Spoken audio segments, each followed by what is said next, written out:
ukwanise chingosiya zvichipfuura.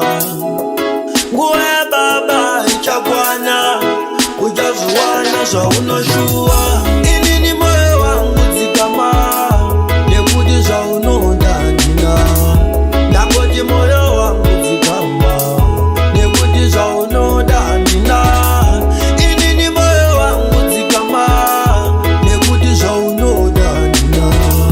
Ndangoti moyo wangu dzikama, nekuti zvaunoda ndina. Unoda kuti ndiite zvisingadiwe, unoda kuti ndiite zvisingabvumirwe, nekuti moyo wangu neruchiva, asi ni mumwe wako handidi izvozvo. Unoda ndikutendereiko, ini ndakazvarirwa kuva rombo, nekuti panondinza pamwe pakaoma, nenguva yonondisa yato yakaoma. Inini moyo wangu dzikama, nekuti zvaunoda ndina. Ndangoti moyo wangu dzikama, nekuti zvaunoda ndina.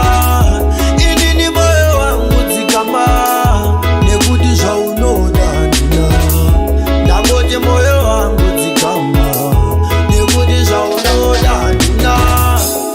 Ndangoti dai waikwanisa kumirira nguva, nekuti yako ichasvika nguva. Hachikangano yakasika zuva, kunze pakuchaedza kuchapisa, pakuchadoka richanyura, kwedu ichauyawo nguva yezhizha. Pamwe pacho moyo wangu chingogutsikana. Inini moyo wangu dzikama, nekuti zvaunoda ndina. Ndangoti moyo wangu dzikama, nekuti zvaunoda ndina. Inini moyo wangu dzikama, nekuti zvaunoda ndina.